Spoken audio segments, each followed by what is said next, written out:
Now this for everybody fighting through the pain and the pressure. You know life will try to test you, but you promise not to give up for your mama and your sister and your brother and your cousin, everybody else that's with you. You the one that's gonna deliver like Amazon Prime.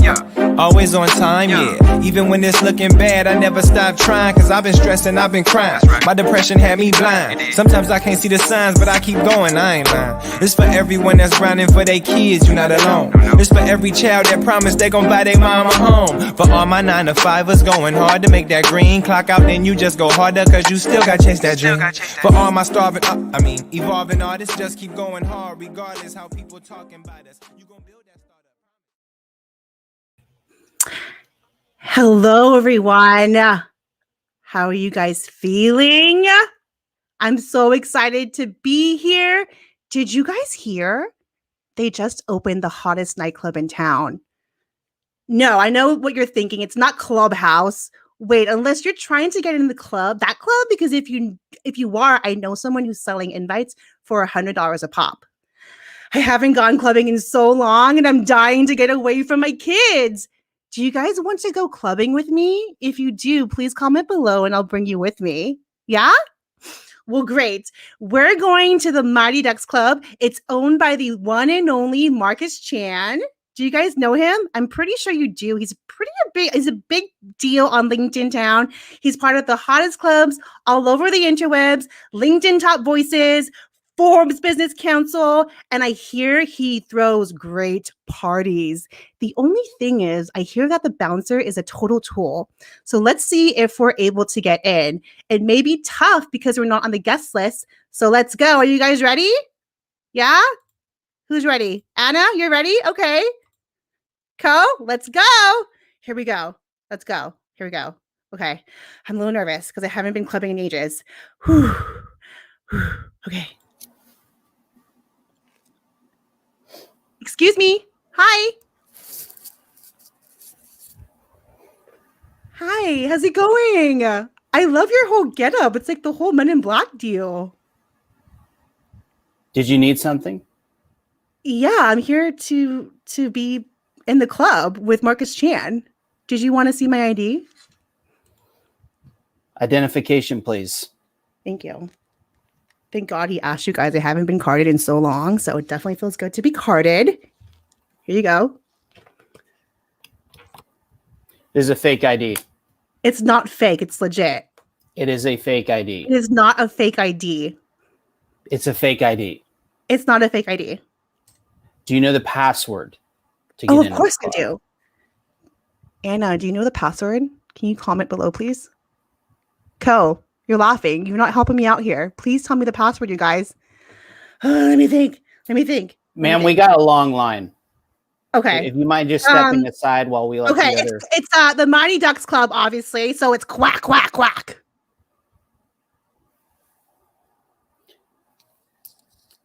Quack, quack, quack.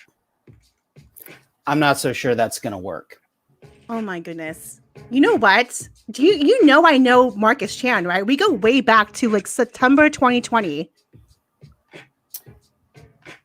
Ma'am, if you wouldn't mind just stepping aside, we got a long list of applicants trying to get into the club. Do you know who I am? I'm June Colaroso, career strategist extraordinaire. Ma'am, if you could just step to the side, we've really got a long line of applicants trying to get into this club. I'm going to call Marcus. I know his number.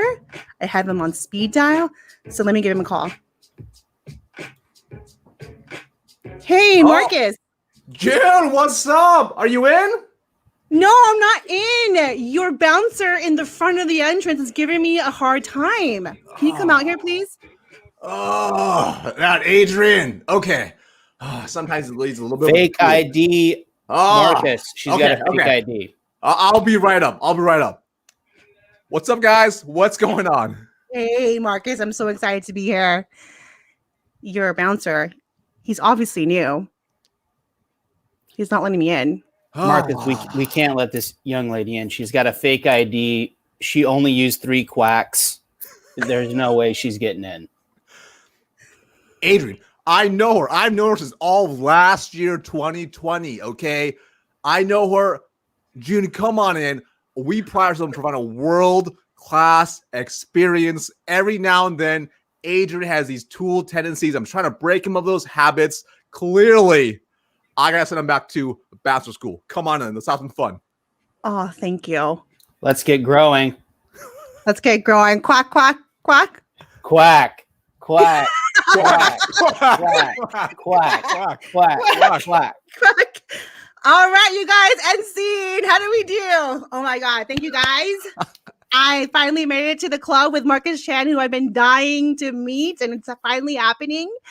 It's good to finally meet you in the virtual interwebs. I know we met officially at the other club, Clubhouse, a few weeks ago. So thank you for being here. If you guys don't know Marcus, I'll give him a little intro. Marcus Chan, he went from selling Speedos to selling 7-figure contracts. He's on a mission to help 1 million B2B salespeople sell and earn 50 to 100% more in 2021 and beyond. He is LinkedIn Top Voices, Forbes Business Council, and I'm so excited for you to come share your wisdom with my community when it comes to networking, interviewing, how to close sales and interviews for 2021. Thank you for being here. Hey, I'm excited to be here, and you giving me a big head here. I'm just a regular guy. In fact, Adrian knows me back from the college days, back at 1433 Patterson House. I was a different cat back then. Way more hair, less charming, obviously, and less funny, but I'm happy to be here. Well, thanks for being here. Before we get started, why don't you give a little introduction to who you are and how it all started? 100%. So Marcus Chan, founder of Bentley Consulting Group. Like you mentioned, I work directly with B2B sales professionals, help them sell and earn more. Now, I've had this business now for about a year and a half now. It's been an absolutely incredible journey, ups and downs, just like anything else. But before this, I was in corporate America for over 14 years, and I started in B2B sales.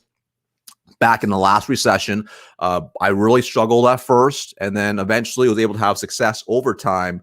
Got promoted a number of times, eventually to the point where I was running pretty large teams, over 100 employees.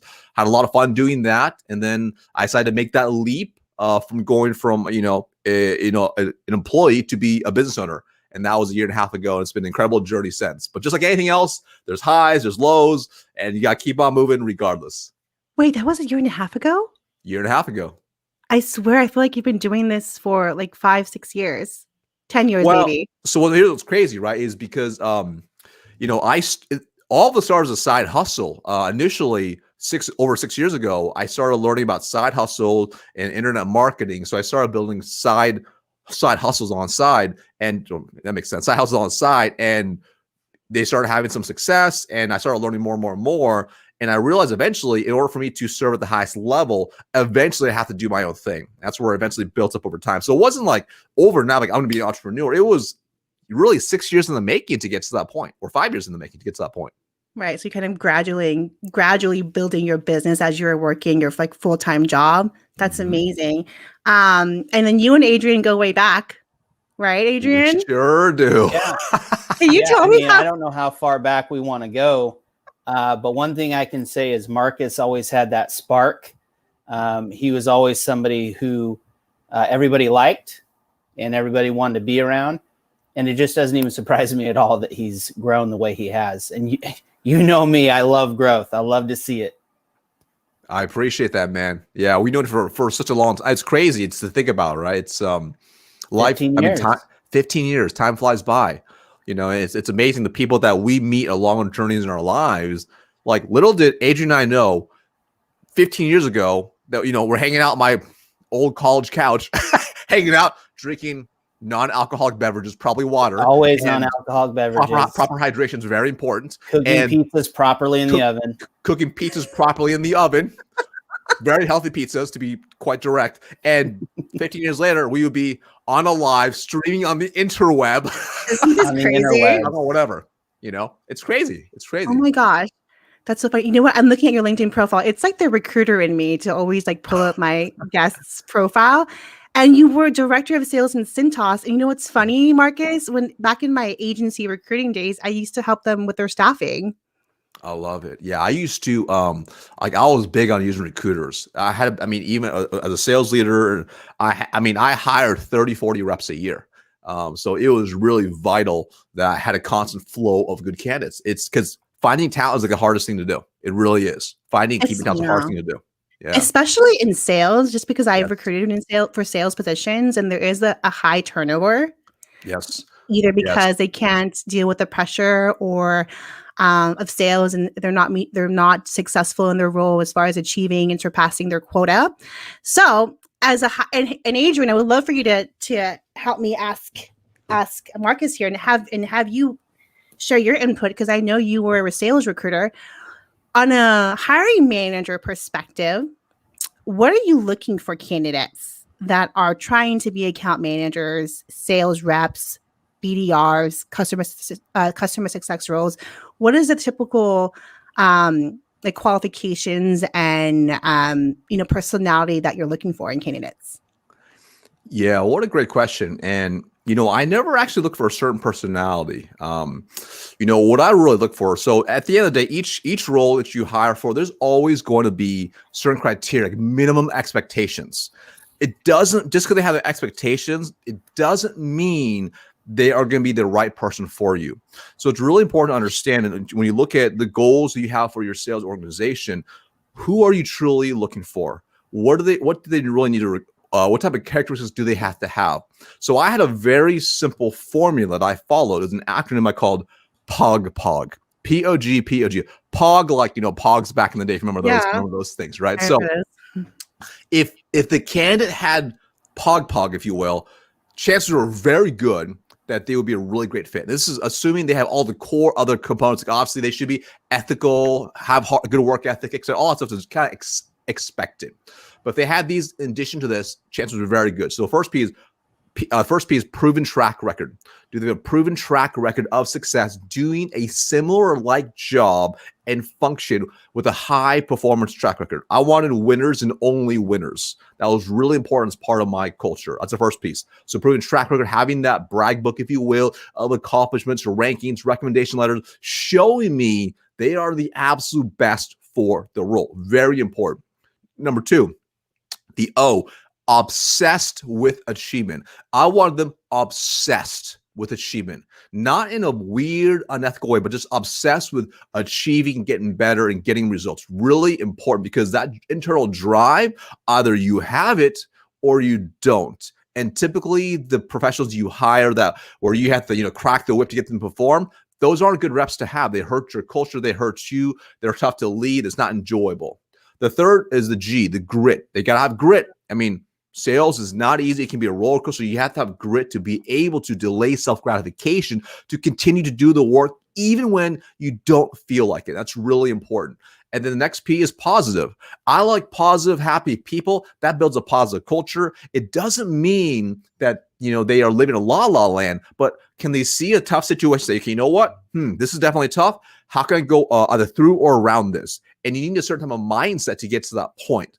And then next one is O, organized. Are they organized? Can they run a tight business? I'm about hiring business professionals, not just sales professionals. So people who are organized in running a tight business, because just because they might be really great at prospecting or closing, can they do also a great job even on the back end? Can they properly onboard the customer for long-term success? Are they on top of their deliverables? Can they commit and take action?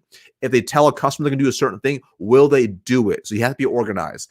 And then the last one is G, which is they got to be a game changer. A GOAT, the greatest of all time. Like, I want people that when I hire them, I'm like, dang, they're way better than my best person. They're way better than me, because that will level up the game. So if they have POG, a proven track record, obsessed with achievement, they have grit, they are positive, they are organized, they are a game changer or a GOAT, chances are incredibly high they're going to absolutely kill it for myself, my team, and everyone around them.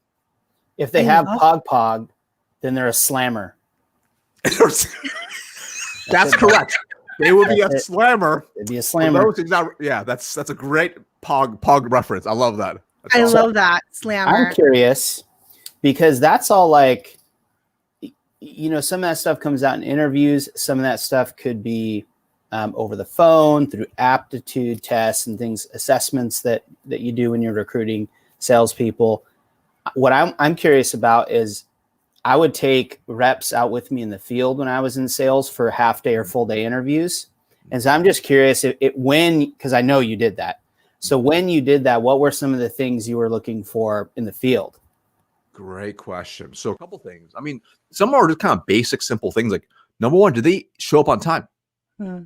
I mean, it sounds crazy, but like that's that. Sometimes they just don't show up on time. Like this is the ultimate sale for you, and you can't show up on time. That's concerning. I'll take a look at how organized were they. Did they come prepared with questions to ask? What kind of questions? When they were on a sales call, how do they interact with the prospect? Would they sit back and reserve? Were they able to contribute? Were they uncomfortable? Really important. If they're making calls, how comfortable are they making calls on the phone? Are they scared? Are they nervous? Or are they I'm gonna go do it and try? What's their attitude about it? How's their body language? How are they interacting with the rest of the team? Is the team embracing them, or are they sticking out like a sore thumb? All those are really, really key. And then of course, even on the back end, like how, like, or even on the back end, how do they end that ride along? Like, are they sending a recap email? Are they really standing out? Also, in the car with the rep, I always love to hear the rep's feedback. How was it like in the car? What was that conversation like? What do they talk about? What's really important? What's really behind them? Were they engaged? They have questions. Like if they're a really good candidate, typically they're gonna have a list of questions for that rep to really make sure, hey, you know what? Is Marcus a good person to work for? Is this company a good company to work for? They would do these things. And that was really important as well. So all those added up to contribute towards, the POG. But on top of that as well, when I interviewed them, I mean, I went deep. I went very, very deep, and it got very uncomfortable for most candidates because I would go deep and I'd make them role play with me so I could test their skills and their aptitude. They truly were as good as they said they are. Oh, nice. What is your best 3 tips for candidates out there that are interviewing specifically for sales roles? Because I know that, working with I'm sorry for my dog in the background. I know working with hiring managers, in my experience, they're always doing role playing too, right? So what's the best way to prepare going into an interview for those unexpected hypothetical questions, behavioral questions? Yeah, great question. So a couple of really simple tips. So first off, take a look at what are the most commonly asked questions you are getting asked across the board. And you can easily Google them. There's plenty of common ones out there. And majority of them have certain themes. Maybe it's about perseverance. Maybe it's about customer service. Maybe it's about, adaptability, dealing with difficult situations, making, prioritize time management, whatever they're going to be. Go through and write out 8 to 10 specific examples and stories, real stories, not made up, real stories of what the situations are. And the STAR method has been around for a long time: situation, task, action, result. But break it down that way and make it very detailed. So this way you have 8 to 10 stories you write out. Next, after you do that, you realize pretty quickly, because the questions kind of fall into the same buckets, like, oh, cool, time management and prioritization kind of similar. If they ask you a question about time management, could you use that story you have for that bucket into there? And you can put a different costume on there. So you can cater to that because you have the bulk of the story already written out. Now you can just cater that specific situation to that. Now, what's really important is your ability to articulate the STAR method in a very simple way. And whenever you get asked a question, even if it's a general question like, hey, how are you with dealing with making tough decisions? Instead of just saying, I'm really great, give a really specific example with visceral detail so it's crystal clear. You know exactly what you're talking about and you know what to do. Because most people, the mistake they make is they say, oh, you know what? Oh, I'm really good at making difficult decisions. I do it all the time. Okay. Like some recruiters will ask a deeper question, will tell me, can you give me an example? Don't wait for that. Just give it to them off the bat. Yes. Hey, I'm so glad. That's such a great question. Let me give you a really specific example. Last week, here was a situation. Here was a task at hand. Here's the obstacle I had to overcome. Here are the specific things I did, these actions I took that led to this result. So you have a flow in the story. So once you have that, that's really important. Then take the time and master and practice that STAR method for every single story. Practice it. Record yourself on video and see how you look. Because when you see yourself on video, it's pleasantly horrifying when you see yourself actually interviewing. but more importantly, it gives you clarity. When you have clarity, you have power. So now you take that and you can improve and refine how you deliver the answer. How was your body language? Did you make eye contact? How were you sitting? How were you, standing? How did you say it? What was your tone? What was your inflection? Did it give the impact you are looking for logically and emotionally to sell them on that you know what you're talking about in that specific question? So those are probably just a few different ones right there. But I'll give you a really good one. At the end, always close them. You have to always close them. And I like a real direct close. That's my style. It's everyone's style, but you have to have a good close. It can't be like, cool, so what are next steps? No, it's terrible. Don't do that. Don't do that. Close us, Marcus. Close this. So be very simple. It might sound Go ahead and talk. I'm gonna put my dog away. Bloopers. no worries. Sorry. No worries. Adrian, you got this? Yeah, Marcus is going to close me. I'm ready. Cool. Okay. So it's going to sound something like this. So, Adrian, hey, I tell you what, man. So based on what we discussed today, based on my skills, my experience, and what I can bring to the table, I'm 100% confident I'm the absolute best fit for your team to help you achieve the goals you have in mind. Do you have any questions or concerns that hold me back from making me an offer later today? Love that. Boom. Super direct. Now, what's going to happen is Adrian will now give me potentially an objection, which typically Right, and I could say, well, honestly, Marcus, I noticed you weren't taking notes the whole interview.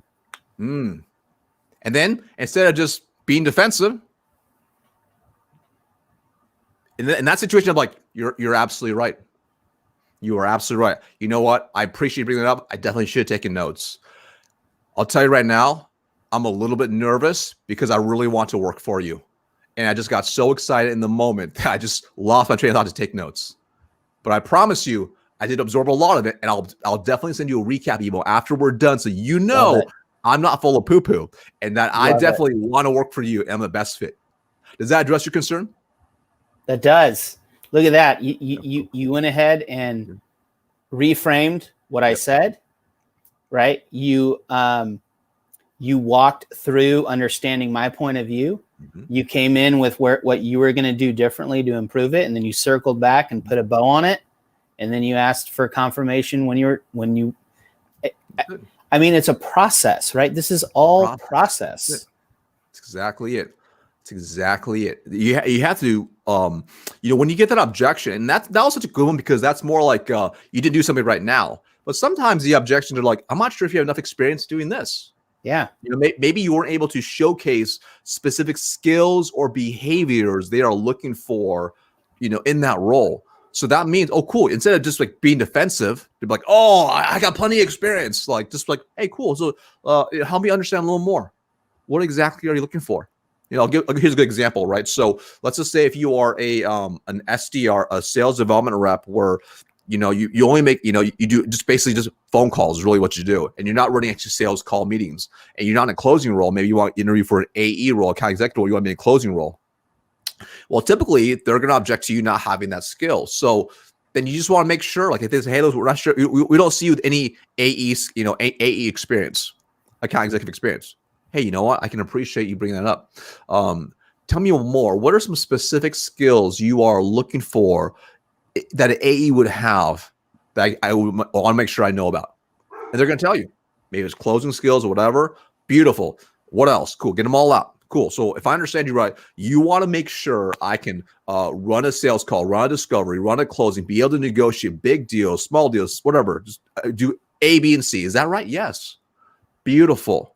Let me give you a specific example now of that, how I can do that. And then again, go back to your stories, your 8-10 stories, and go deep and illustrate a story that shows them why that concern is not a concern anymore and why you are still the absolute best fit. And after you course deliver that, then again, go for another close.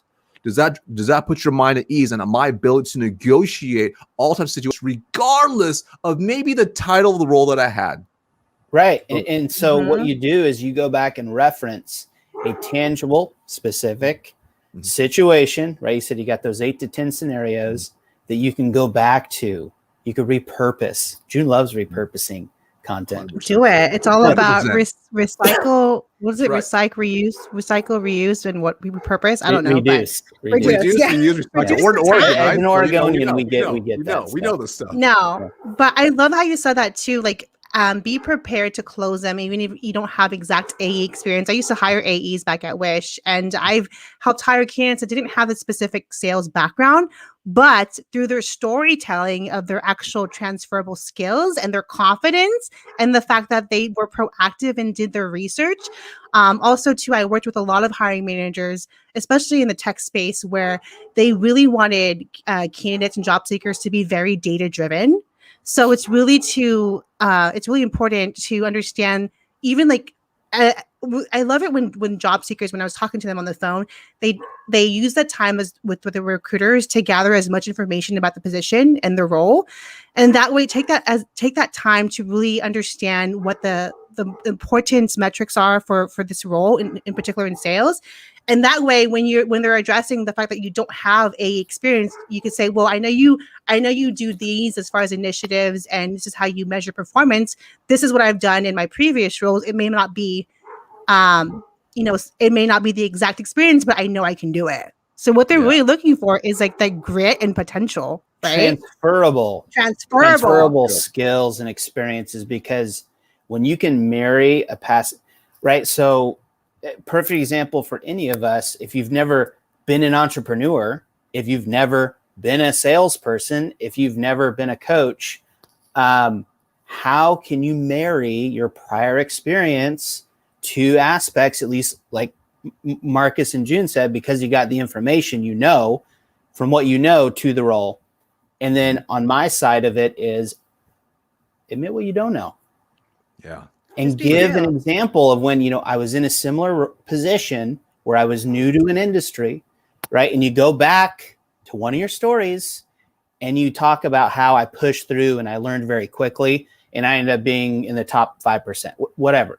Mm-hmm. Right. But you're going back to those experiences and using them. So you want to know a really ninja hack to crush interviews that most people don't do properly because they don't think about it? This will almost guarantee you win every single interview if you do it this way. I bet you I know it. You ready? It's super simple. So if you've been interviewing for a while, you are going to get a lot of the same concerns about you for a certain role. That's just going to happen. That's going to happen. So make a list of all those potential concerns and objections, because those are objections and concerns to you getting to that next step. Now, you still have the 10 stories. Find a story in your situation that deals with that objection on the front end. So now, if they have a question, let's call it, if it's about time management, but now you can tell a story that illustrates how you can be very efficient in time management, but also deal with the concern that they have that leads them to understand by the time they're done the interview, you can do the job even if you don't have a title. And I'll give you a really good example. So, one of my students, so she has been in business sales for 15, 20 years, very successful. She wanted to shift to essentially a completely different type of sale. And typically they want to have a lot of experience and they're very, very high paying roles.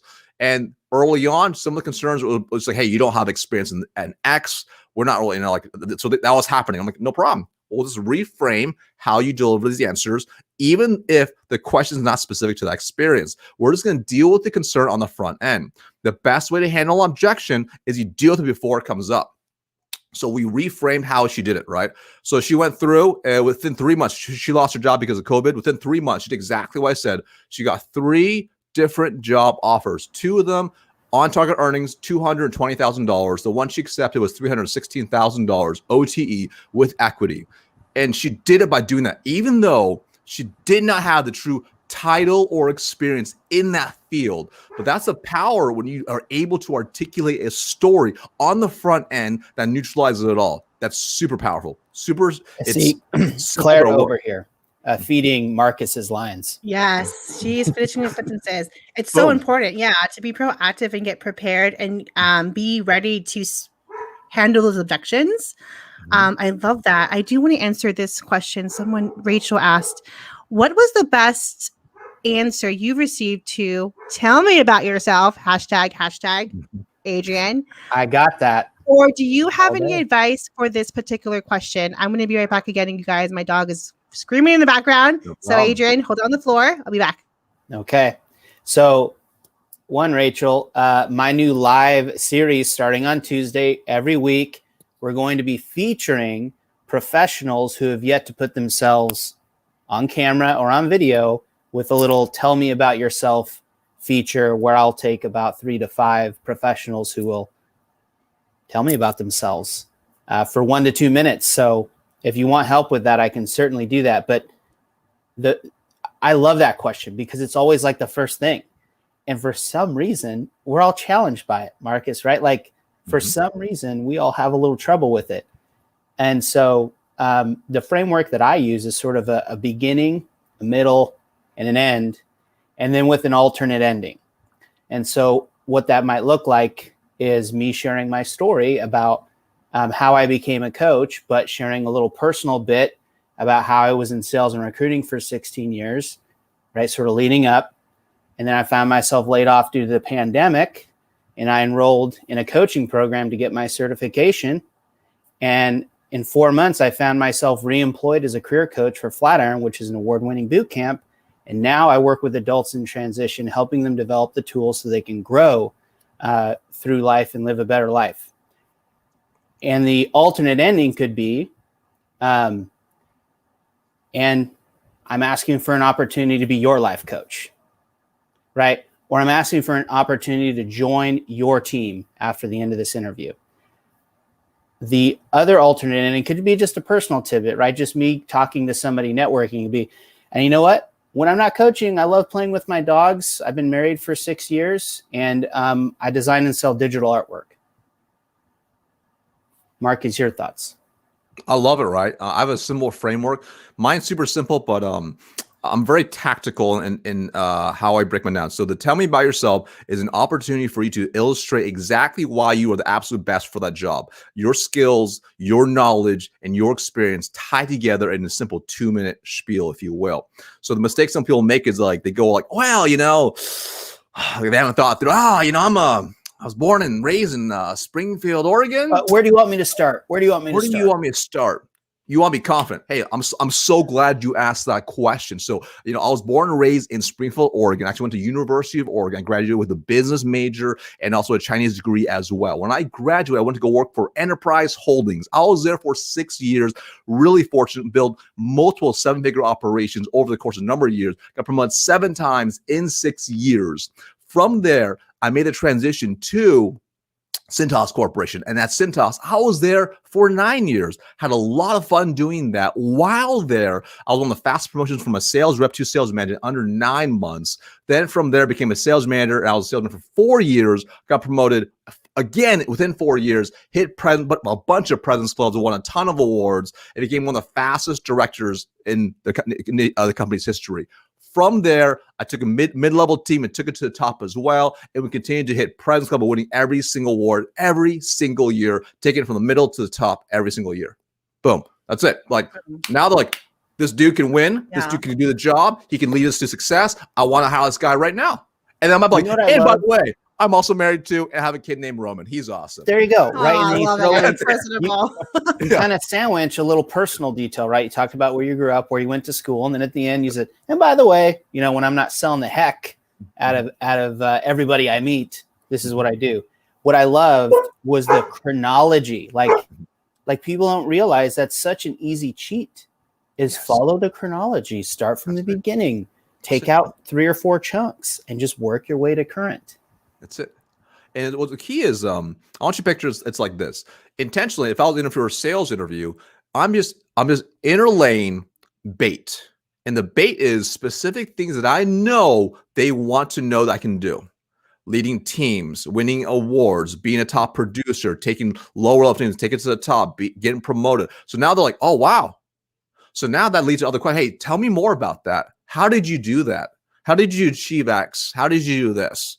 And then that's great because it gives you the opportunity to really shine and also showcase other skills that you have that's relevant to the role or to future roles. So again, that's your opportunity. Remember, if you only have 30 minutes time or 60 minutes time, your number one goal is to do 2 things. In my opinion, you have 2 goals in mind.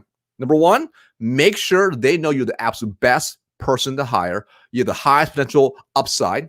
And number two, you have the lowest risk of failure. If you can show them those two things, your chances of moving to the next step are incredibly high. And if they are bought in by the very end of it, that leads to the next step, getting offers. And also on top of that, the better you can illustrate your story, the better of an offer you can negotiate. It's very important. I think that's a great segue, June. I don't know if you were going to get there, but I was just thinking, I wonder if Marcus is going to be willing to talk about negotiating salaries. Yes, I do want to touch on that. And then I want you to talk about what you do to help B2B professionals. Absolutely. Because I know we're going to be wrapping up soon in about 10 minutes. So yeah, what about negotiating salary? And then would love to learn how you help sales professionals close better deals. Absolutely. Right. So negotiation is a mindset first off. It's important to understand that. It's really important you have an understanding. So because you may get questions like, hey, so what are you expecting to make? That might happen early on. Don't be scared by that question. Don't be scared. I like to have a range, give a large range as possible, but you also have to be aware, like, do you truly want that range? If you don't bring it up. Like if you're like, you want to be the 150, 200K range as a sales professional, and you're like, all right, cool. My range is 500 to $1 million. Well, if you're going to shoot that far out, they're probably not going to talk to you regardless of how well you do in the interview. Okay. So you have to be at least realistic. You should have an idea before you go. You should have done your homework. You should have researched online, have an idea of a ballpark. And if you've already been a high earner already, that's okay to show, hey, listen, so, traditionally I was making $150,000. So I would want to be making that and more because this is a good opportunity. I'll make it a good fit for me and for you as well. So it's fine. You can give a range if you want. Now, when you go for the negotiation, one of the most powerful things you can do as part of negotiation is do not let their offer be the only offer. Okay. Oh no, absolutely. Yeah. You got to use other offers to negotiate for more. You have to use every single offer to negotiate. So if you are doing a good job with the front end, generating lots of opportunities for you to interview and get job offers, you should hopefully come to the table with a few different offers to begin with. And even if you don't, that's okay. But do as much as you can. So let's say maybe they're the first offer. So they call you up, say, listen, June, we're super excited to bring you on board. And here the base salary is $80,000, OTE is $100,000. Would you like to come on board? Now, even if it's a good offer, what you're looking for, just like, hey, you know what? I'm so glad. I'm so glad you brought this up to me. I'm so glad for this opportunity. I'm so appreciative. It's been amazing meeting you all. And I'll be really transparent with you. I have been interviewing with multiple companies, and I do have a couple other offers coming down the pipeline. So I do need to take some time to think about it. But I'll tell you right now, based on what I know of these other companies, I believe it's going to be significantly higher than what you are offering. So I'm going to need to think about this. Can I have a week to think about this? That's it. Now, remember this. That can be scary to do, especially if you don't have a job. Notice how confidently I did it as well. If you waver on that, they'll smell it. Now, remember, they want you. They want to hire you. That's what they like you. That's what made them an offer. So now they've decided they want to take you on a date.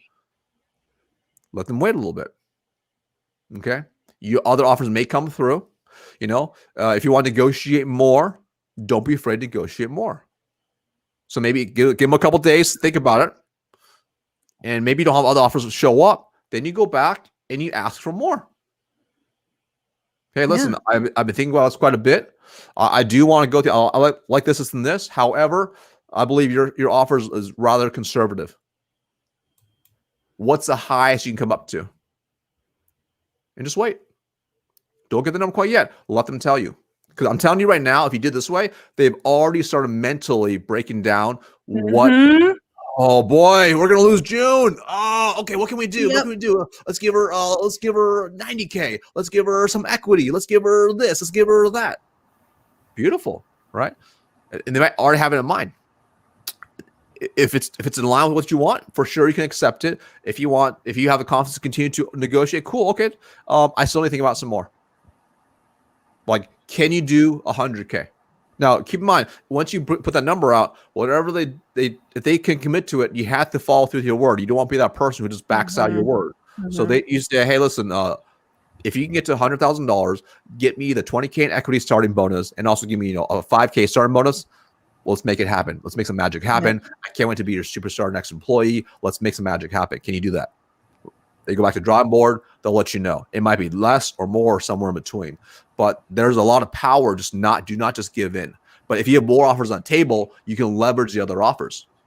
That's very powerful. It's like, and the mindset is also this. It's not sleazy to do that. Just so you know. Some like, oh, it's sleazy. It's not sleazy to do this. Remember, when you are an employee, you have to look out for number one. That's you.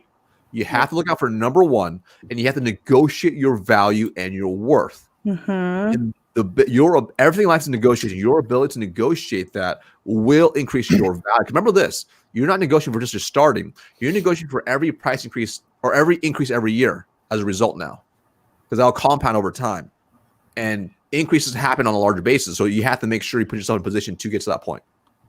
Marcus, you said something really important that I want to make sure we don't overlook. Know your value.